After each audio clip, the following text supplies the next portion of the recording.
afternoon, everyone. So we are reaching you live from Chershot TV. We warmly welcome you today. We are grateful for the gift of life and for the privilege to be in God's presence. Today, the Lord has given us a timely and powerful word titled Uncommon Favour. My name is Aigbono and Beauty, and here with me is Osai Jessica Alfrey. We warmly welcome you to today's podcast. Uncommon favor is not ordinary kindness. It is the divine advantage that makes God step into a situation and change the story beyond human explanation. When uncommon favor rests upon a person, closed doors open, protocols are broken, are suspended, and impossibilities give way. The Bible says in Psalm 102 verse 3, "You will arise and have mercy on Zion, for the time to favor her. Yes, the set time has come." also in Job 10 verse 12. It says, "Thou hast granted me life and favor, and thy visitation has preserved my spirit." This tells us that favor is real, favor is timed, and favor is intentional. So, we'll be making welcome our esteemed guests who will be blessing us to make us know more on uncommon favor. So, Just give her a warm warmly welcome. Welcome, Good afternoon. Good afternoon, ma. Good afternoon, ma. Good So, you're afternoon. warmly welcome. Please, your name, ma. Okay, I'm Osare Odion Judith, and I'm honored to be here. Thank you. Yeah, it's our pleasure. All right. So, just tell us what you think is uncommon favor. Uncommon favor. I think uncommon favor is God's special coverage upon a man. It is what makes a man 10 times ahead of others. What makes a man better than others. Okay. So, how would you define uncommon favor and how it is different from ordinary favor? Uncommon favor is something that you do not merit. Okay, unmerited favor. Yes, it is unmerited favor. Favor that will shock you totally. But the normal favor, it can be selfish. I can just decide to buy you Coke because I need something from you. So normal favor can be manipulative, can be deceitful. But uncommon favor is something you do not merit. It's a shocker.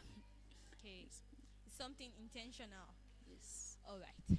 So, like what she said here, favor can be manipulated, but uncommon favor can't be manipulated. It's something, should I say end? Is it end? No, it's not end because it's not end. Okay. It's unmerited. Okay, something unmerited. You don't merit it, like you are not in the scales of things. You are not supposed to get that thing. Yeah. You're not worthy of it. Yes. Like you're not supposed to get that thing. But by God's grace, which is uncommon favor upon your life, you get things which wow people. Like Yeah. they are wowed. Like how did That this person shock. get? It's a shocker. Yeah. How did this person get Yes. this thing? Yeah. Like so. Let's go on. As for what you have said, it actually moves us to our next question. Okay. Please, can favor be this? We need to ask: can favor be described as something you earn, or is it purely an act of God's grace? It's purely an act of God's grace. Okay, so we are not supposed to earn favor. No, that's why it's called favor. It's not end. It's something done out of goodwill. Okay. Yeah. So what she's trying to explain to us now is that favor is not something we earn. It is something that is given to us by God. It is only the grace of God. That's how we get favor. It's love and affection towards us. Okay. So we'll get favor from God by God's grace, actually. So being God's children, we need to always go to our Father, like the Bible says that. How do you put it? A suckling babe. So as a baby, you need to go to God constantly, like, Father, I need this. Father, I need this. If you need a pen, to go to your dad. Like, maybe your dad knows you don't have a pen, or he knows or he doesn't know. But you have to take it to his notice that, Daddy, please, I need a pen. Then he will now be like, okay, take, or he gives you the money to go buy the pen. So favor is God's grace upon someone's life. It's not something earned. Well, some people earn favor. That's something you can manipulate. But uncommon favor is God's grace upon the life of a person. So we'll be moving to our next question. Okay. From a biblical perspective, what are the signs that a person is walking in uncommon favor? Like, from a biblical angle, like from the life of a patriarch, how will you say that he or she was living in uncommon favor? Okay. There are so many, but I would like to look at Isaac. You see, when Isaac went to, I can't really remember the land they went to, but in that land, they didn't really have water. So they were suffering for lack of water. But when Isaac came to that land, he was able to dig out a well of water. And they were wild. How could you do something that we have been here for years, but we could not do it? But you just came within how many, not even up to weeks, and you just dug out a well of water. So that's what happens when a man has uncommon favor upon his life. So what she said just now is that uncommon favor is a touch of difference. Yeah. It's a touch of a unique difference between lives. Like she said, Isaac came to the land, there was no water, but he was able to dig out wells of water. So uncommon favor is God's hand resting on your life. Yes, that make you do Like exceptional. That gives that touch of difference. Like that difference is wild. Like, people will be like amazed. Like, how was he able to do this? Yeah, exactly. How is this possible? This is not supposed to happen. Like, how is this possible? Humanly speaking, it's not It's possible. impossible. Like she said before, is making impossibilities possible. Yeah. Thank you for that. Like our pastor will always say, he always says this: favor is a game changer. So when Isaac came to that land, God changed the game in his favor. Yeah. He was able to build wells of water when they were suffering from thirst. Now, our next question will be, why do some people experience unusual breakthroughs while others with similar efforts struggle? I would say one, they don't have a relationship with God. Okay. Let's give an example. She's going for a contract, and you too, you are going for that same contract. Okay. Then she stays up all night, taking charge, commanding that contract comes to her. And you just sleep through the night. Then the morning you wake up and think the heavens will just hand it over to you. No. When you have a relationship with God, it commands unusual and uncommon favor. And another thing is obedience. When you are obedient with God, when you have a perfect walk with God. Let me give an example. If your mom now, maybe she sends you on an errand every day, and you don't go on board. She says, come and do this. You are there. You go. You say, come on. Even before she asks you to do this, you have done it. Yes. Before she asks you to wash her clothes, you've washed it for her. If you want something, it will not take her even time. need to ask. You should just see that you are in lack before you even ask her. She has She will given give you. it. So that's just it. That's what makes the two persons different. Okay, like she explained, as we believers, to have uncommon favor, we need to have a good relationship with God, like praying and others. Then also, we need to be obedient. Yeah. Many believers, how will I put it? Many believers are struggling because they are not obedient to God. Yes. They lack different things like uncommon favor now. as an example, they lack uncommon favor because of disobedience. So as believers, one thing we need to know is that we need to be obedient to God in order to receive from Him. So I'll just add this, like, uncommon favor is something given to someone who is focused. Like, you're just busy doing your thing, but you just see a boom, like, how was this possible? Like, people will be like, this man is not supposed to be at this stage by this time. It started which day? Yeah, like, let's just say it started 1 year ago and now he has established this. So uncommon favor is something that wow people. It's a shocker. True. It's like you said, if a child is obedient, like if you are prudent, you are obedient to the call. Like God gives you a word, my son, do this.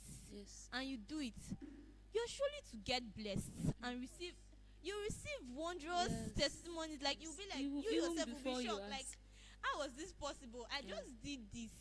Like pastor will say sometimes, say I was praying to God for this, but I eventually got this in return.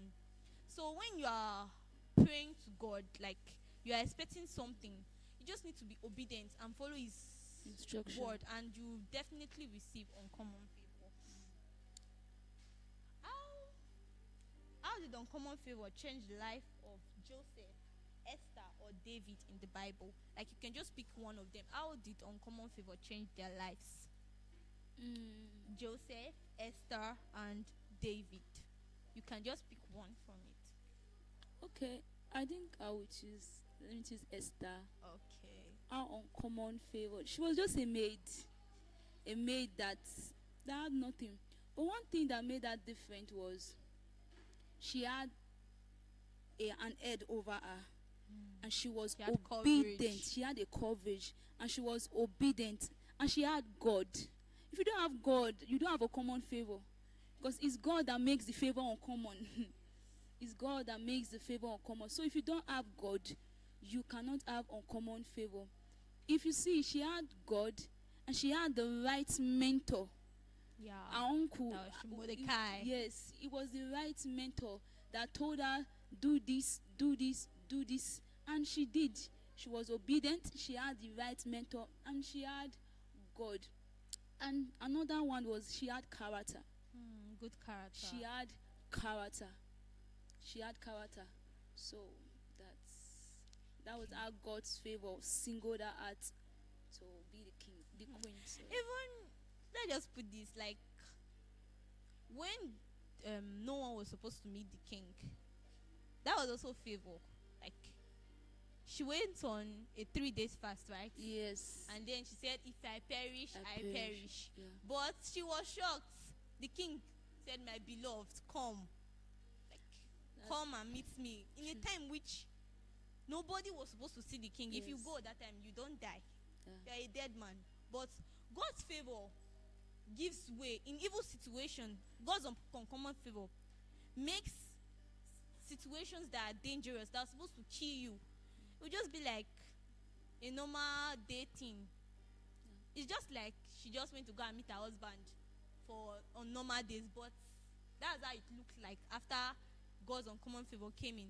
But if it was like she lacked uncommon favor, God's uncommon favor, she would have been killed. She would have been killed. Like she would have just gone like that. So God's uncommon favor gives safety in times of danger. According to what she said we need character. Like Pastor will always say, grace will take you to a height where character will help you sustain it. So if you don't have character, I'm not sure you can obtain uncommon favor. That leads us to our next question, actually. He said, does uncommon favor cancel hard work, or does it amplify it? It amplifies. Okay. If you see, there's a scripture that says, a lazy man should not eat. Yes. A lazy man should not That's eat. And the true. Bible said, a diligent man will stand before kings and not men. So God will not, if there's nothing in your hand, there's nothing for God to amplify. That's so there true. needs to be something in your hand for God to amplify. So uncommon favor amplifies hard work, not Okay. not laziness. God is not a lazy God. That's to tell us that as believers, we need to be hardworking. Yeah. It's not just about relying on God for everything. Yes. At least we need to have a business of our own, running it, putting it in God's hands. Yeah. So we need to have, so as believers, we need to be hardworking. Thank you. Alright. So I will just add a little to what she just said. Okay. Like someone who isn't doing anything, like you are idle, you are at home all day, then you are praying, God, give me 1 billion. How is that possible? So, like you said, uncommon favor amplifies hard work. Yeah. It doesn't destroy it. Yes. You have to be someone who has a focused ambition. Like you have something doing before you receive a shocker, which is uncommon favor. So you have to have your own thing doing before you can get that special touch. Don't just be idle and don't be idle. waiting for $1 million to Manna to fall from heaven. manna fair in the olden days, not now, please. Stop. Now you need to work for it. So Alright. even as we work hard, it is the uncommon favor of God that makes it easy. Yeah, it's That the makes our work not to be in vain. Yeah. There are some persons that they work, that's but they also cannot something. show results for their work. Yeah, But that's it's also the something. uncommon favor of God that amplifies every work you do. Like, yeah, that's something, because some people, you will see them work from morning to night, Yeah. but you not see They can't. you will not see a result. That's like, a lack of a favored life. Yeah, the life lacking favor. Yes. What role does obedience play in attracting uncommon favor? Well, it plays we've explained before, it plays a lot Yes. of role. Because if a child is disobedient, no parents, we want to shower that child with love. Even if you ask me, if I do it, I will do it grudgingly, probably Yeah, because I need to do it. Because you're a parent. Yes, but if I don't need to do it, I will not do it for you. But when a child is obedient, there's ease with giving Your to heart that is child. going well. Yes, ease. Even before that child asks you, you have released. So that's what obedience does. Obedience commands or common favor. Yes, it does. Commands it a great deal. Yes, yes. I think. So that will put us to a stop today. So Marvel, we are really delighted to have you. It was very wonderful. Thank you. Thank you very much. Thank you you. for your time. Thank you. Thank you for your advices and also to your explanations. Thank you. It's a great deal to us. Thank you. All right. So we just learned a lot. Like we asked different questions, and what we see the most is that obedience play a major role in uncommon favor. You can't be disobedient and expecting to receive from your father. That's impossible. Like, let me use the prodigal son. He was like eager to want the property to be shared. He was not matured enough, but his father obeyed him.